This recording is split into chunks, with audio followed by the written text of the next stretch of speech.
Olá, eu sou Carol Almeida e começa agora o Buscando Saúde, uma produção de conteúdo exclusivo Dr. Play. E atenção papais, hoje vamos falar sobre apraxia da fala na infância. Vem conferir!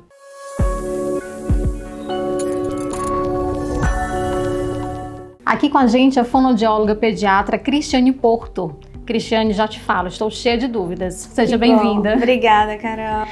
O que é apraxia de fala na infância? Então, a apraxia de fala, ela é um transtorno motor da fala, tá? Antes mesmo da gente explicar o que seria propriamente dito esse transtorno motor de fala, eu acho interessante a gente separar o que é comunicação do que é fala, pra gente entender bem direitinho. Então, vamos lá. Então, a comunicação, ela é um todo, a gente se comunica por gesto, por expressões faciais, a gente se comunica através de imagens. Então, por exemplo, eu tô lá no trânsito, tem uma placa e ela não tem nada escrito, tem só uma imagem, mas ela comunica algo para mim. Um cheiro comunica. Então, assim, a gente precisa saber se a criança, ela se comunica bem. Se comunicando bem, não necessariamente pela fala, porque a fala é uma das formas de comunicação, é a forma verbal de se comunicar.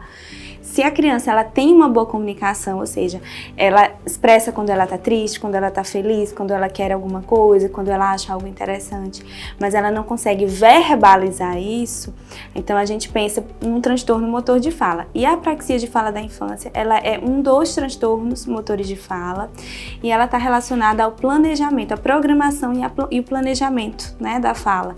Então a criança ela pensa, ela organiza todo o pensamento, mas na hora de executar o movimento da fala, aí ela não consegue, né? É como se tivesse um fiozinho, eu gosto de dar esse exemplo, um fio entre o cérebro e a boca, e esse fio tivesse cortado. Então, na hora de mandar a informação para os músculos se movimentarem para executar a fala, a criança não consegue. Interessante. Doutor, e qual o diagnóstico? E a partir de qual idade os pais devem ficar atentos? Então, quando a gente pensa em diagnósticos relacionados à fala, né, à linguagem, a gente precisa falar um pouquinho de marcos de desenvolvimento da linguagem e da fala. Então, eu vou pincelar bem rapidamente alguns deles, porque a criança não tendo atingido esse marco de desenvolvimento, a gente precisa ficar atento. Então, por volta de 1 aninho de idade, a criança já deve falar em torno de 6 palavrinhas. Elas não precisam ser bem articuladas, né? Elas não precisam... Então, a criança quer falar água, ela não precisa necessariamente falar água, mas pode ser um aga, né? Mas que desde que tenha função, tá? Certo. Então, com 18 meses, 1 ano e meio, ela precisa falar em torno de 40 palavrinhas. Com 2 anos, em torno de 200 palavrinhas. E começar a juntar essas palavrinhas. Então, juntar o que a gente chama de frase simples, né? Pelo menos de 2 a 3 elementos.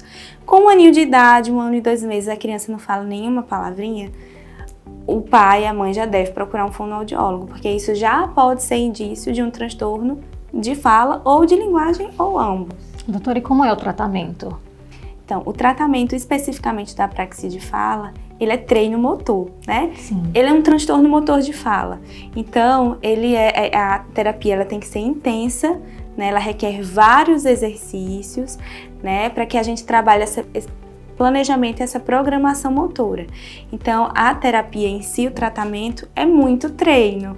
Então, você imagina uma pessoa que ficou acamada de repente e ela perdeu massa muscular, não está conseguindo. Qual é o tratamento? É muito exercício com o fisioterapeuta. Então, quando a gente fala de um transtorno motor de fala, a gente fala também de uma intensa carga, né, de terapia e de exercícios para conseguir um êxito, né? E lembrando que a gente tem vários níveis, tá? De apraxia. Então, a gente vai ter aquela criança que não vai conseguir falar nada, a gente vai ter crianças que conseguem falar vogais, a gente vai ter crianças que conseguem falar consoante com vogais isoladamente, mas não conseguem formar numa palavrinha, né? Então, a gente também tem vários níveis. E o sucesso nesse tratamento também depende disso. E os pais chegam a sentir um desespero, né, doutora? Chegam já no consultório desesperados. O filho de um amigo está desenvolvendo mais que o meu. E como orientar esses pais com tantas dúvidas nesse primeiro momento?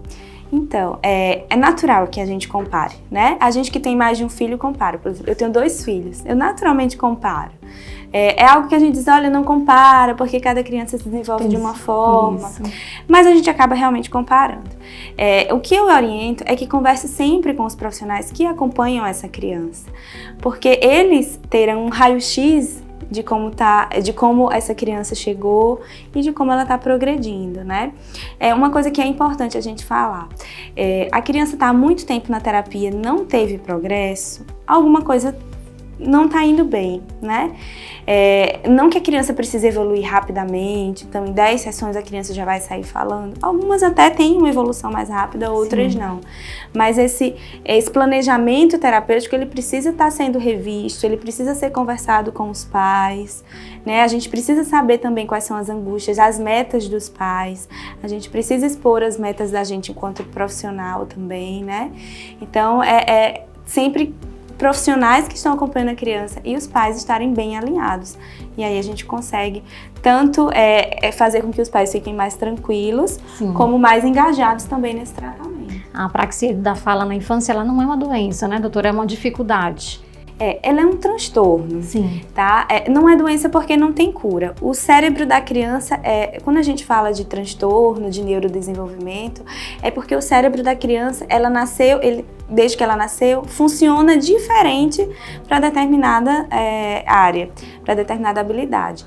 Então, o cérebro da criança já nasceu diferente, ele tem um funcionamento diferente. Então, nessa área que envolve o planejamento e a programação motora da fala, tá funcionando de forma diferente. Isso não tem cura, mas a terapia ajuda muito, porque a gente tem neuroplasticidade. E aí vem algo importante, sabe, Carol? Que é quanto mais cedo a criança entra no processo terapêutico, mais avanços a gente vai conseguir, porque é a janela sensível dela, é a janela de oportunidade dela. Então, o cérebro dela tá mais sensível para aprender a fala, para aprender linguagem. Doutora, e a apraxia, ela pode ser detectada em exames? Não, o diagnóstico da apraxia de fala da infância, ele é um diagnóstico clínico, né? Então a gente tem uma equipe multiprofissional, um neuropediatra, um psiquiatra infantil. O que é que ele vai fazer? Ele vai solicitar exames para descartar outras coisas, né? Outros transtornos, mas não é para identificar a apraxia de fala, tá? A apraxia de fala, ela é um diagnóstico clínico. Doutora, e apraxia e autismo? Explica pra gente um pouco. Então, a gente sabe que tem aí uma grande relação, então se a gente joga inclusive no Google, né, a apraxia de fala da infância vem imediatamente associada ao autismo. Isso. O que é que acontece no autismo? Há uma alteração, inclusive é um dos critérios diagnósticos, na comunicação social da criança.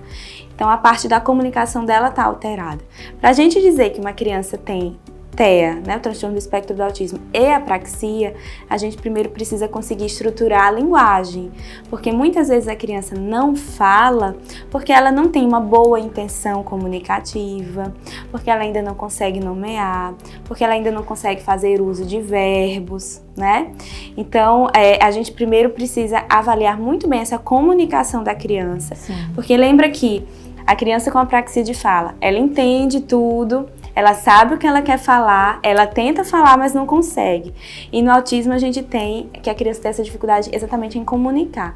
Então, a gente sabe hoje que é um percentual muito pequeno, então estudos científicos recentes mostram que é um percentual muito pequeno de crianças que de fato têm TEA e apraxia de fala. Tá? Então, esse diagnóstico ele precisa ser muito bem detalhado, preciso, criterioso. Doutora, para encerrar, está muito boa a conversa, mas para encerrar, como é o suporte que a família tem que dar e também um profissional a essa criança, para que essa criança se torne um adulto mais confiante, que ele se desenvolva com mais capacidade, não vai sentir tanta dificuldade no mercado de trabalho, no relacionamento com as pessoas. É importante a gente falar que muitas crianças, até um percentual significativo, que entram em terapia, né, muito pequenininhas, elas conseguem desenvolver a fala. Algumas delas terão dificuldades no que a gente chama de prosódia, né? Que é o ritmo, a entonação, a melodia, que são aspectos de fala importantes, né? Então, se eu estivesse falando aqui de forma bem monótona, né? Não estaria dando ênfase ao que eu acho que é mais importante. Mas muitas delas conseguem, de fato, desenvolver a fala. Como é que a família pode ajudar essa criança, né? Primeiramente, buscando ajuda profissional, né? Não escondendo esse diagnóstico da escola, né? Conversando com a criança, né? Que ela tem uma dificuldade, mas que ela vai, né? Que ela está sendo tratada, buscar formas de se comunicar para além da fala, né? Então, não necessariamente essa comunicação precisa ser inicialmente verbal, mas essa criança ela precisa começar a se comunicar, né? E aí, como os profissionais podem ajudar? Além da terapia, obviamente, conversar com os pais, deixarem os pais a par de todo o tratamento, né? Então, eu sou muito a favor de que o pai entre também em um set terapêutico, que a gente explique, olha, a gente fez esse exercício, a gente fez isso, é por isso, né? Então, a família ela precisa ser protagonista nesse processo, né? Então, a gente precisa também quebrar um pouquinho esse mito de que o profissional entra com a criança no consultório, a família fica fora e estão divididos. Não. Somos todos juntos, né? Exato. E é importante também informar a escola e que a escola colabore também em todo esse processo. Doutora, muito obrigada pela sua presença e até uma próxima. Eu que agradeço, Carol, até. Gostou do nosso conteúdo? Então continua conectado. Segue a gente no Instagram, @drplay.tv, no nosso canal do YouTube, drplay.tv, além do nosso portal, podcast e outras produções. Até o próximo encontro.